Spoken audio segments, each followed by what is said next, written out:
नमो नमः। नमस्कारः। वंदे संस्कृत मातरम।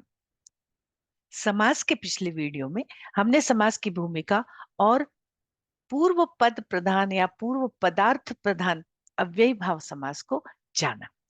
आज के इस वीडियो में हम पढ़ने जा रहे हैं तत्पुरुष समास और तत्पुरुष समास के अन्य भेद जो उत्तर पद प्रधान है।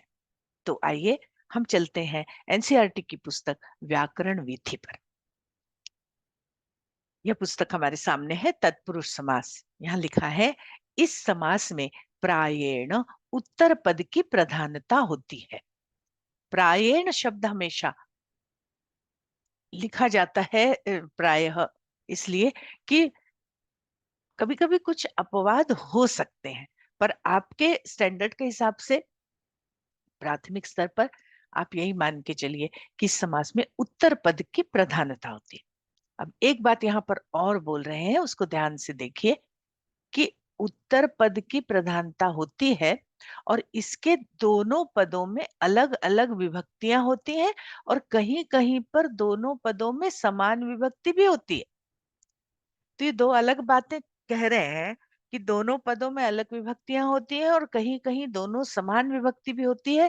तो जहां समान विभक्ति होती है वो अलग तरह का तत्पुरुष होता है, और जहां दोनों पदों में अलग अलग विभक्तियां होती हैं वो अलग तरह का तत्पुरुष होता है। दोनों में ही उत्तर पद की प्रधानता होती है। तो आइए हम पहले व्हाइट बोर्ड पर जाकर इस बात को और अच्छी तरह से समझते हैं कि यहाँ हमने पढ़ा कि कहीं कहीं पर दोनों पदों में समान विभक्ति होती है और कहीं कहीं पर दोनों पदों में अलग अलग विभक्तियां होती हैं। तो विभक्ति है पद का आधार, माने अलग अलग आधार या अलग अलग अधिकरण। तो एक प्रकार का समास ऐसा होगा जहां दोनों पदों में समान विभक्ति होगी। हम नीचे के समास को पहले देखते हैं। मतलब पहले पद में भी प्रथमा और दूसरे पद में भी प्रथमा। पर एक तरह का समास ऐसा होगा जहां दोनों पदों में समान विभक्ति नहीं होगी। मतलब पहले पद में तो अलग विभक्ति होगी, दूसरे पद में होगी प्रथमा। तो पहले पद में प्रथमा नहीं होगी, प्रथमा को छोड़कर मतलब द्वितीया से लेकर के सप्तमी तक की कोई भी विभक्ति हो सकती है। तो ये दो तरह के तत्पुरुष हुए। हमने कहा था ना कि कर्मधारय और द्विगु तत्पुरुष के ही भेद है। यहाँ पर इस बात को समझिए। तो जब समान अधिकरण होगा तो वो भी तत्पुरुष होगा, और जब वी अधिकरण माने अलग अलग अधिकरण होगा तो भी तत्पुरुष ही होगा। तो ये पहले प्रकार का समास हो गया व्यधिकरण तत्पुरुष, जिसमें दोनों पदों में अलग अलग विभक्तियां हैं। व्यधिकरण तत्पुरुष। और हम जो सामान्य तत्पुरुष समास पढ़ते हैं विभक्ति तत्पुरुष, उसमें हम देखते हैं कि द्वितीय से लेकर सप्तमी तक की विभक्तियों का लोप होता है। और ये दूसरी तरह का जो तत्पुरुष समास होगा वो होगा समानाधिकरण तत्पुरुष। तो समानाधिकरण तत्पुरुष में क्या होगा कि प्रथम और द्वितीय दोनों ही जो पद हैं दोनों में प्रथमा विभक्ति होगी, और यही समानाधिकरण तत्पुरुष कहलाता है कर्मधारय समास। तो कर्मधारय समास की एक विशेषता आपने जान ली कि दोनों पदों में एक ही विभक्ति, एक ही वचन और एक ही लिंग होता है, क्योंकि उसमें विशेषण विशेष्य भाव होता है। तो इसका एक पद विशेषण और दूसरा पद विशेष्य होता है। कभी कभी विशेषण पहले होता है, कभी विशेष्य पहले होता है। हम जब पढ़ेंगे अभी तो इस बात को भी समझेंगे। और इसी कर्मधारय समास के विशेषण विशेष्य भाव में जब पहला पद संख्यावाची विशेषण होता है, मतलब फिर से दो पद हम लेते हैं, तो जब पहला पद इसका संख्यावाची विशेषण होता है, होती तो इसमें भी प्रथमा ही है, दोनों में प्रथमा। ठीक है, क्या हो गया? दोनों में प्रथमा विभक्ति होगी। मतलब कर्मधारय और द्विगु दोनों की बात हम यहां कर रहे हैं। दोनों में प्रथमा है, पर ये प्रथमा में क्या होगा? पहला पद संख्या होगा, जब संख्यावाची विशेषण होगा जब, तो यही कर्मधारय समास, इसका भेद हो जाता है द्विगु समास। तो ये व्यधिकरण तत्पुरुष में हम पढ़ेंगे विभक्ति तत्पुरुष, और समानाधिकरण तत्पुरुष में हम पढ़ेंगे दो समास, कर्मधारय और द्विगु।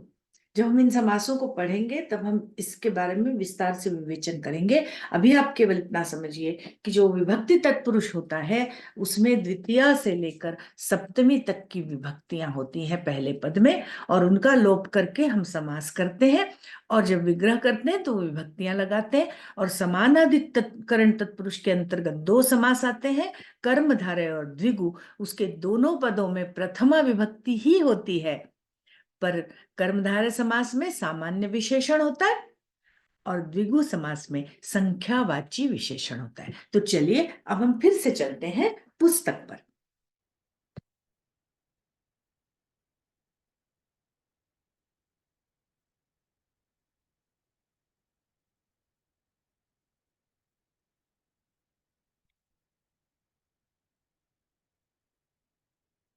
तो हम सबसे पहले देखते हैं विभक्ति तत्पुरुष समास। कह रहे हैं इसमें द्वितीया से लेकर सप्तमी तक की विभक्तियों का लोप होता है। द्वितीया से लेकर सप्तमी तक की विभक्तियों का जहां लोप होता है वहां पर तत्पुरुष समास होता है। द्वितीया से लेकर सप्तमी तक की विभक्ति का लोप।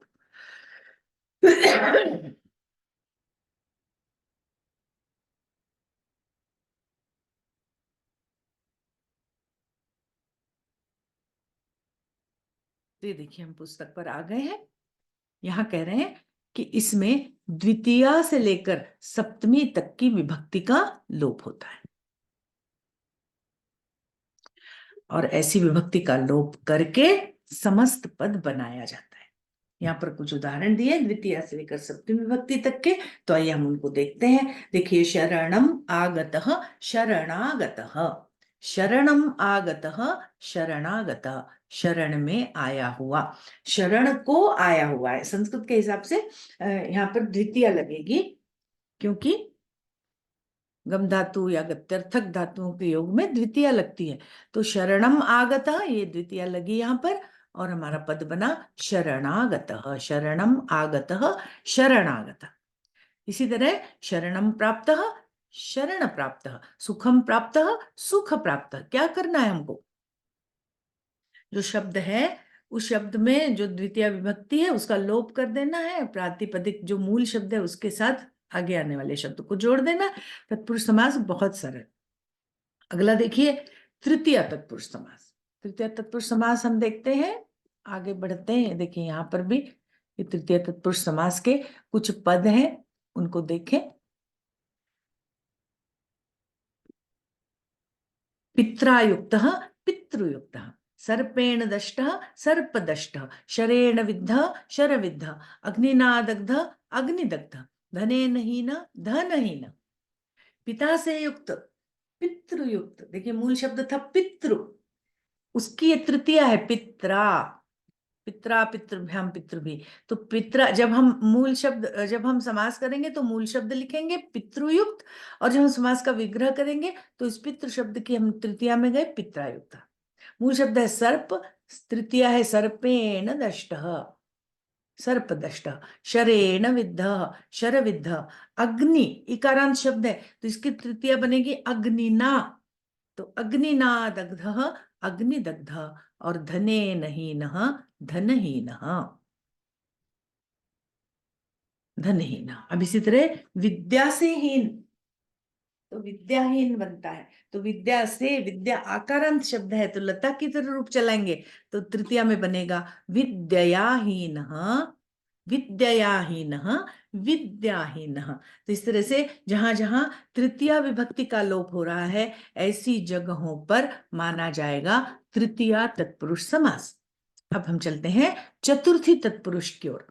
देखिए भूत के लिए बलि, भूताय बलि ही, भूत के लिए, भूत माने प्राणी, प्राणियों के लिए या प्राणी के लिए बलि, तो भूताय बलि ही। दान के लिए पात्र, तो चतुर्थी लगाएंगे हम, दान भूत बलि ही दान पात्रम, दान के लिए बलि, तो दानाय बलि, दान में लगाई चतुर्थी, भूत में लगाई चतुर्थी, और हमारा समास विग्रह हो गया। और अगर समस्त पद करना है तो भूत से हटाई चतुर्थी, तो मूल शब्द आया भूत और पद बना भूत बलि ही दान पात्र। यूपाय दारुः, दारू दारू मतलब यज्ञ, लकड़ी है ना, यूप माने यज्ञ और दारू मतलब लकड़ी। तो यूपाय दारू, यज्ञ के लिए लकड़ी समिधा, है ना। तो ये यूप में लगाई चतुर्थी, तो ये हमारा समास विग्रह हो गया, और यूप से हटाई चतुर्थी, तो ये हमारा समस्त पद हो गया यूप दारू।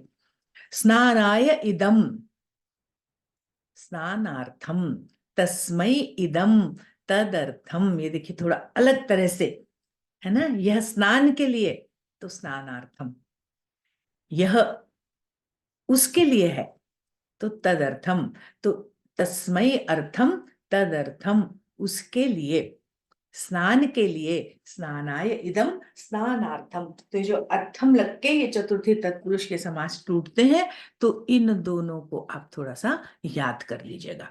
चलिए, अब हम चतुर्थी तत्पुरुष समास हम देख चुके, अब हम चलेंगे पंचमी तत्पुरुष की ओर, आगे बढ़ते हैं। ये देखिए पंचमी तत्पुरुष में, देखिए भय, मुक्ति, गिरने, डरने, इन सब के अर्थ में पंचमी विभक्ति लगती है।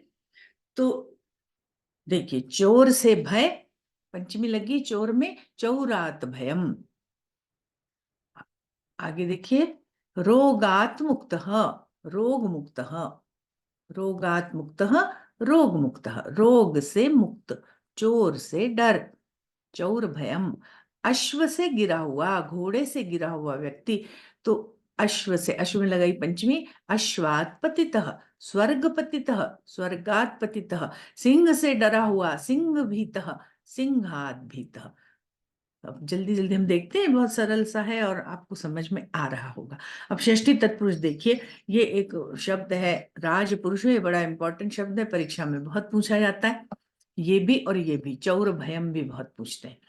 तो राजपुरुष माने राजा का पुरुष, तो अब राज पुरुष जो है, राजन शब्द के रूप हमें चलाने पड़ेंगे षष्ठी तक। तो राज्ञ बनता है, राज्ञ, राज्ञो, राज्ञाम, राज्ञी, राज्ञो, राज्य से रूप चलते हैं। तो राज्ञ पुरुष, राज पुरुष, राजा की षष्ठी में गए हम, राजन की षष्ठी में। देवों के पति, देवों के स्वामी, तो षष्ठी तो हमने लगाई, पर एक देव के नहीं है, बहुत सारे देवों के हैं, तो षष्ठी का बहुवचन लगाया, देवानाम पति ही, नराणाम पति ही, देवपति ही, नरपति ही। देव की पूजा, देवस्य पूजा, और सुख का उपभोग या भोग, सुख का भोग, तो यहां पर बना सुखस्य भोग, सुख भोग। देवस्य पूजा, देव पूजा, नराणाम पति ही, नरपति ही, देवानाम पति ही, देवपति ही, और राज्ञ पुरुष, राजपुरुष। तो इस तरह से हमारे षष्ठी तत्पुरुष के उदाहरण हो गए। अब आइए हम सप्तमी तत्पुरुष पर चलते हैं। युद्ध में निपुण, युद्धे निपुणः, युद्ध निपुणः, युद्धे निपुणः, युद्ध निपुणः, युद्ध में निपुण, युद्धे निपुणः, युद्ध निपुण, सप्तमी लगा दी। कार्य में कुशल, कार्य में सप्तमी लगाई, तो ये बना कार्य कुशल, और हमें जब समास करना है तो सप्तमी हटा दी, तो ये बन गया, देखिए कार्य में कुशल, कार्य कुशल, कार्य कुशल, कार्य कुशल। जब हमें समास करना होगा तो हम सप्तमी हटा के और दोनों शब्दों को जोड़ देंगे, कार्य कुशल। और जब हमें विग्रह करना होगा तो हम दोनों शब्दों को अलग करके पहले वाले शब्द कार्य में हम सप्तमी लगा देंगे। कार्य कुशल इति कार्य कुशल, शास्त्रे प्रवीण इति शास्त्र प्रवीण, शास्त्र में जो प्रवीण होगा उसको कहेंगे शास्त्र प्रवीण। जो जल में डूबा हुआ है, जले मग्न, जल मग्न। और जो सभा में विद्वान है, तो सभायाम पंडितः इति सभा पंडितः। इस तरह से ये सप्तमी तत्पुरुष समास के ये इतने उदाहरण हैं, और आपको द्वितीय से लेकर सप्तमी तत्पुरुष तक के समास समझ में आ गए होंगे। अब तत्पुरुष समास के ये जो हमने अभी कर्मधारय और द्विगु समास बताए, ये तो भेद है ही। एक और भेद है नय तत्पुरुष समास। हाँ, यहाँ पर एक बात बताना और चाह रही हूँ कि हमारी पुस्तक में अलुक समास को एक पांचवा समास करके लिखा था, इसलिए मुझे वहां पढ़ाना पड़ा, क्योंकि हमने एनसीईआरटी की पुस्तक को ही आधार मानकर पढ़ाई शुरू की है। पर मैडम, डॉक्टर बाबूराम सक्सेना जैसे कुछ विद्वान हैं, जो अलग समास को, और भी संस्कृत के विद्वान है जो अलग समास को अलग समास नहीं मानते और अलग समास को तत्पुरुष समास के अंतर्गत ही मानते हैं, अलग समास। और हमारे लघु सिद्धांत कौमुदी में जो 5वें प्रकार का समास है वो सुप सुपा समास है। वो सुप सुपा समास, उसका एक नाम और है, देखिए मैं भी याद नहीं कर पा रही हूँ, केवल समास। उसको केवल समास भी कहते हैं और उसको सुप सुपा समास भी कहते हैं। वो 5वीं तरह का, वो युधिष्ठिर इत्यादि शब्द उस समास में जाते हैं लघु सिद्धांत कौमुदी के अनुसार। पर हम चूंकि 10वीं की परीक्षा दे रहे हैं और हमारी व्याकरण विधि में अलुक समास को पहली तरह का समास माना है और युधिष्ठिर इत्यादि शब्द उस समास में आए हैं। तो अगर आपको प्रश्न आता है कि युधिष्ठिर में कौन सा समास है, वनेचर में कौन सा समास है, तो आपको अलुक समास पर ही टिक लगा, मतलब अलुक समास, क्षम्यताम, अलुक समास के उत्तर को ही चुनना। चलिए, तो अब हम देखते हैं नए तत्पुरुष समास। ये तत्पुरुष समास का एक भेद है और बहुत इंपॉर्टेंट है, परीक्षा में कई बार पूछा जाता है। तो यहाँ कुछ नहीं होता, जो बहुत मतलब ज्यादा कुछ हमें नहीं करना है। जो भी शब्द है उसका जब विलोम बनाना होता है तो कहीं हम अ लगा देते हैं और कहीं अन लगा देते हैं। जैसे नीति से बनता है अनीति और उत्तीर्ण से बनता है अनुत्तीर्ण, पर हमें उस नियम को समझना पड़ेगा कि हम अ कहाँ लगाएं और अन कहाँ लगाएं। तो वो बात समझिए कि जब शब्द में स्वर हो तो हम अन लगाएंगे, मतलब जिस शब्द का हम विलोम बनाने जा रहे हैं उस शब्द में जब अ है, मतलब शब्द के आदि में अगर स्वर है तो हम वहां अन लगाएंगे, और शब्द के आदि में अगर व्यंजन है तो हम वहां पर अ लगाएंगे। जैसे यहाँ पर देखिए 2-3 उदाहरण है उनमें किसी में स्वर है आदि में, किसी में व्यंजन है। देखिए, न धार्मिक इति अधार्मिक, यहाँ पर धा ये व्यंजन था तो केवल अ लग गया, अधार्मिक। न सुखम असुखम, न की जगह अ कर दिया और उस व्यंजन से शुरू होने वाले शब्द को वैसा का वैसा जोड़ दिया। न सत्यम असत्यम, है ना, न की जगह अ किया और वैसा का वैसा जोड़ दिया। पर देखिए यहाँ पर न आदि ही, यहाँ पर आदि शब्द के आदि में दीर्घ आ है, मतलब स्वर है, तो फिर अ नहीं जुड़ेगा, फिर जुड़ेगा अन और शब्द बनेगा अनादि। इसी तरह बनेगा न उत्तीर्ण अन उत्तीर्ण, तो बनेगा अनुत्तीर्ण। न उपस्थित अनुपस्थित, अनुपस्थित, और उसमें न में उ जुड़ जाएगा तो अनुपस्थित। आदि अनादि अनंत, अन अंत अनंत, माने न अंत इति अनंत। तो इस बात को अच्छी तरह समझिए कि जिस शब्द में नए तत्पुरुष समास हमें करना है, अर्थात जिस शब्द का विलोम हमें बनाना है, वो शब्द अगर स्वर से शुरू हो रहा है तो उसमें अन जोड़ेंगे, और अगर वो व्यंजन से शुरू हो रहा है तो उसमें अ जोड़कर उसका विलोम बनाते हैं। और तोड़ते बस ऐसे ही हैं, न धार्मिक इति अधार्मिक, न सुखम इति असुखम, न उपस्थित इति अनुपस्थित, न उत्तीर्ण बराबर अनुत्तीर्ण। इस तरह से नए समाज भी बहुत सरल है, पर ये परीक्षा में पूछ लेते हैं, पूरा एक अंक दिलाता है ये नए समास। चलिए, अब हमने तत्पुरुष समास को अच्छी तरह से समझ लिया है। अब हम आगे पढ़ेंगे तत्पुरुष समास के दोनों भेद, कर्मधारय और द्विगु।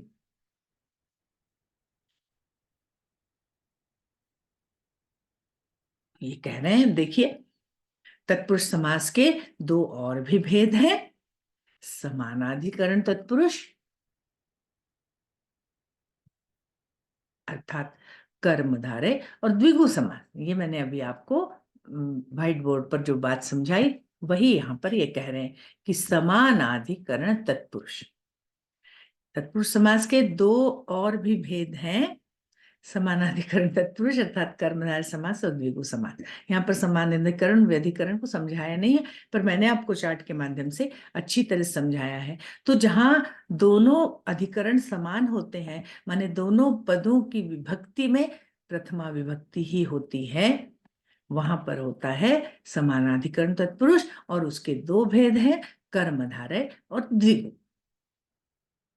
तो देखिए, कर्मधारय समास की परिभाषा देखिए दोनों पदों में समान विभक्ति होती है और इसके 3 स्वरूप होते हैं। कभी कभी विग्रह पदों में पूर्व पद विशेषण होता है और उत्तर पद विशेष होता है, माने विशेषण विशेष्य भाव होता है। पहला पद दूसरे पद की विशेषता बताता है। हालांकि तत्पुरुष समास के सभी भेदों में यही होता है कि पूर्व पद दूसरे पद की विशेषता बताता है। अब यहाँ बता रहे हैं, दूसरा प्रकार बता रहे हैं कि पूर्व पद उपमान होता है और उत्तर पद उपमेय होता है।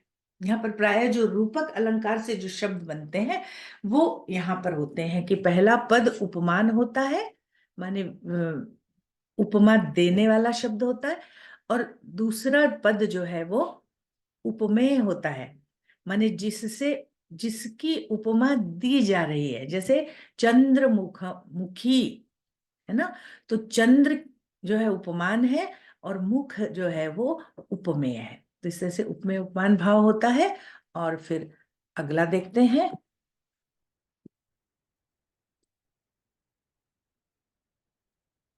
कभी कभी ऐसा भी होता है कि दोनों पद विशेषण होते हैं। तो ये तीनों तरह के समास हमें देखना है। तो हमने 3 प्रकार देखे। एक प्रकार जिसमें पहला पद विशेषण होता है, दूसरा पद विशेष होता है। दूसरा प्रकार जिसमें पहला पद उपमान होता है, दूसरा पद उपमेय होता है। और तीसरा प्रकार जिसमें दोनों ही पद विशेषण होते हैं।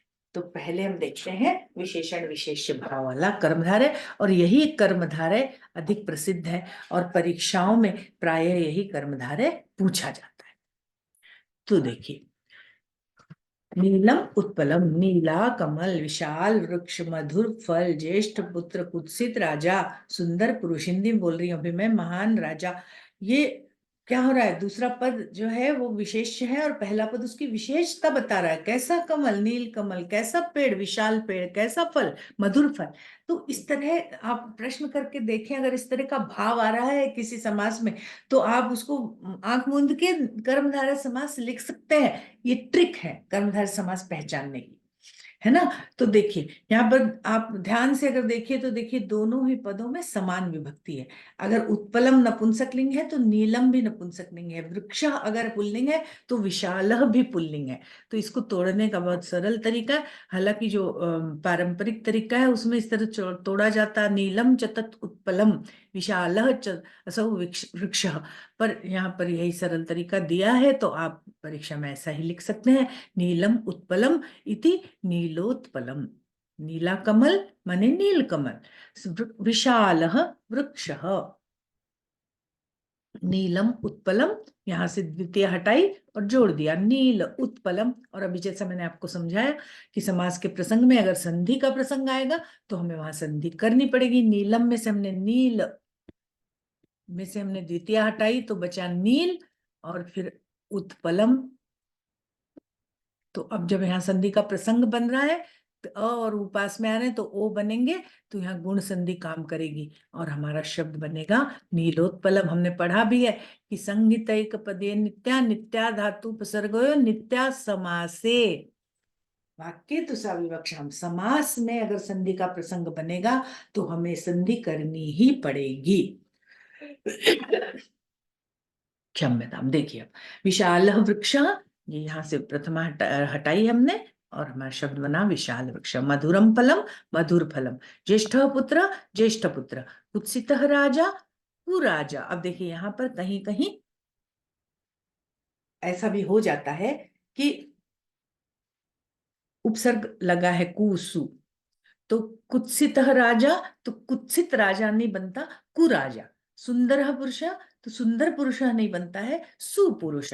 तो ये 2 उदाहरण हैं, ये विशेष प्रकार के हैं, तो आप इनको याद कर लीजिए, है ना। अब मैंने अभी बोला था जो नीलम चतत उत्पलम, महान चसौ राजा, ऐसे संधि तोड़ने के की परंपरा है। महान है वह राजा महाराजा, माने महान है जो राजा वो महाराजा। तो ये असौ अमु अमी ऐसे रूप चलते हैं अदश शब्द के। इसका असौ माने यह, तो महान च असौ राजा महाराज। इस तरह से ये विशेषण विशेष वाला भाव वाला कर्मधारय टूटेगा। अब आगे देखते हैं। दूसरे प्रकार का कर्मधारय उपमान उपमेय कर्मधारय। यहां पर क्या होता है, घन इव श्यामः, घन के समान काला,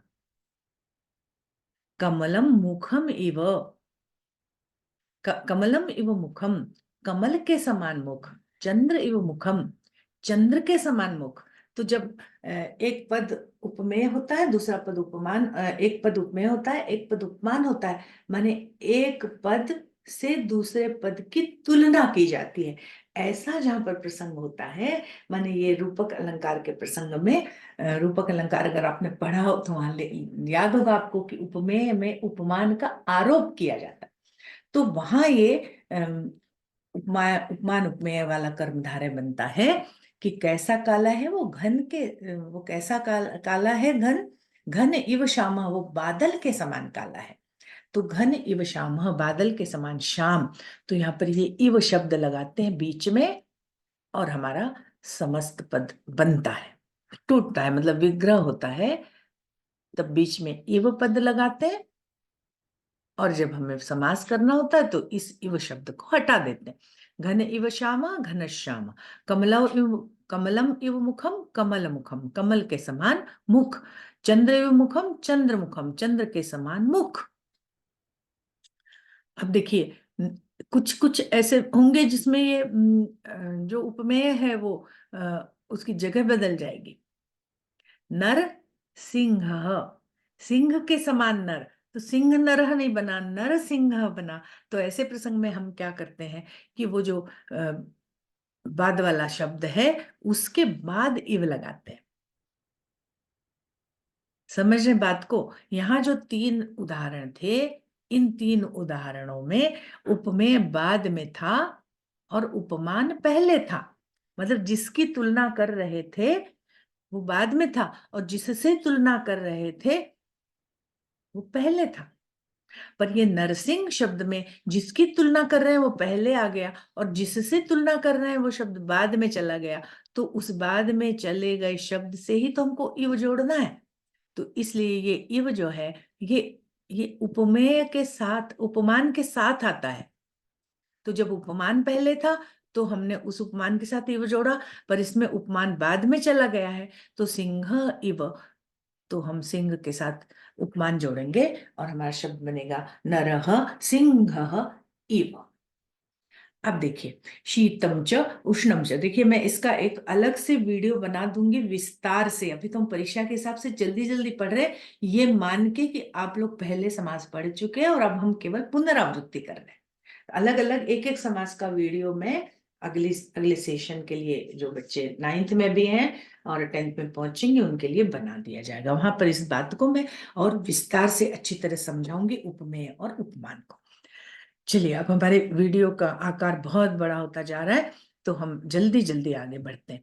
अगला है उभय पद विशेषण। उभय पद विशेषण में क्या होता है कि दोनों ही पद विशेषण होते हैं, है ना, इसमें विशेष होता ही नहीं है। जैसे हमें कहना है कि थोड़ा सा ठंडा भी है, थोड़ा सा गर्म भी है, तो उसका अर्थ होता है गुनगुना।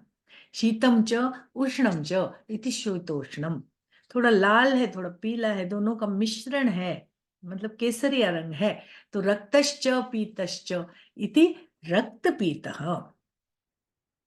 सोकर उठा हुआ माने सोया भी था और उठा भी, तो आदौ सुप्त पश्चात उत्थित, मैंने पहले सोया था और उसके बाद उठ गया है तो उसको कहेंगे सोकर उठा हुआ, सुप्तोत्थित। तो ये थोड़ा कठिन है इसको तोड़ना, तो अब मैं आपको सलाह दूंगी कि ये एक शब्द जो है आप एक समास आप इसको याद कर लीजिए, और ये भी आप जान लीजिए कि ज्यादा करके उपमान उपमेय और विशेषण विशेष वाले जो कर्मधारय हैं वही परीक्षा में पूछे जाते हैं। और हम जल्दी से चलते हैं द्विगु समास पर। द्विगु समास को भी पहचानना बहुत सरल है। द्विगु समास का जो पूर्व पद है वो संख्यावाची विशेषण। चलिए अब हम पहले द्विगु समास थोड़ा ऊपर ले लेते हैं।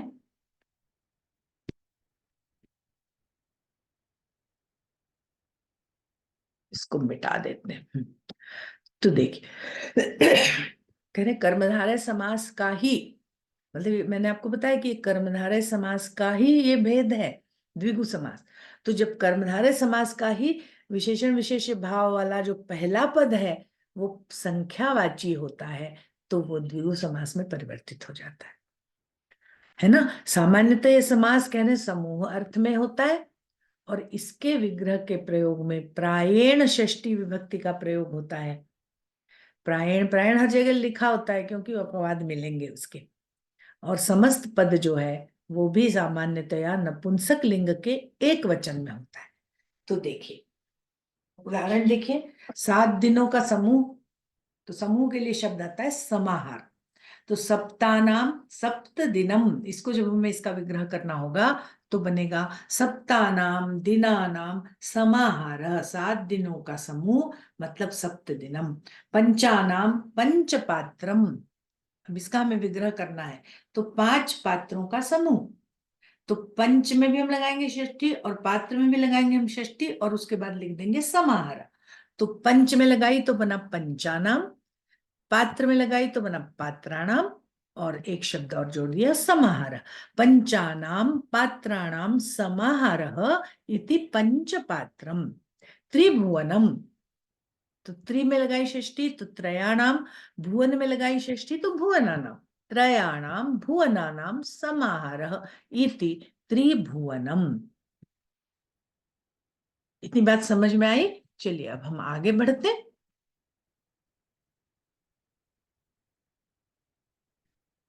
पंचरात्रम,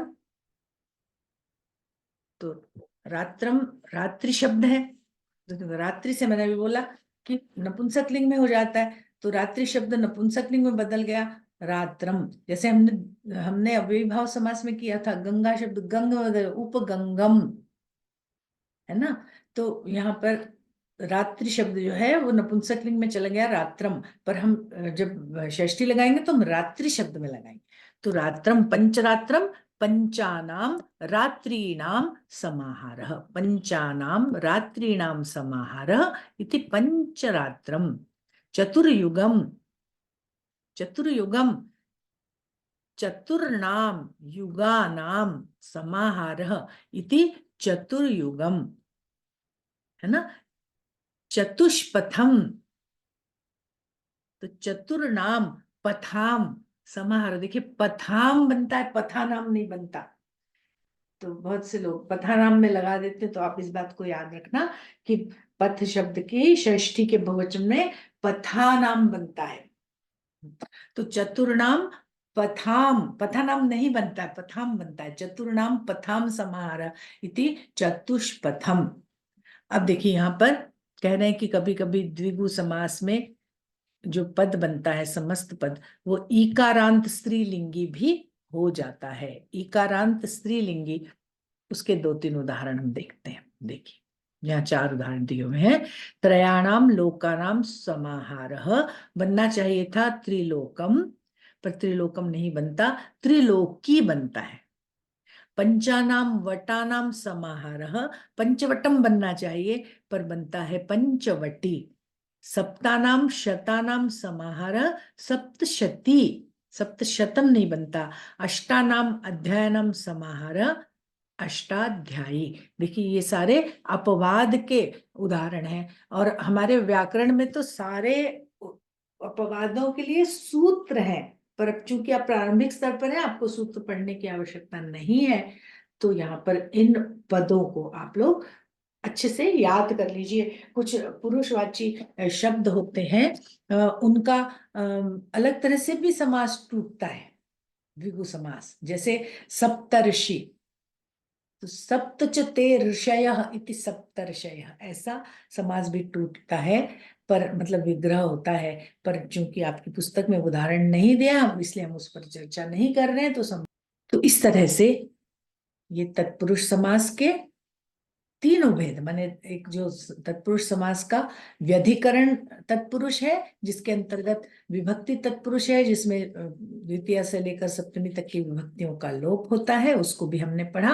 और समानाधिकरण तत्पुरुष के अंतर्गत कर्मधारय को पढ़ा और कर्मधारय के दूसरे भेद द्विगु समास को भी हमने पढ़ा।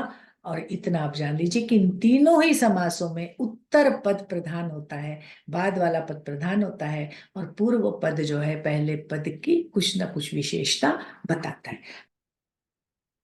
आशा है आपको ये तीनों वीडियो अच्छी तरह से समझ में आ गए होंगे।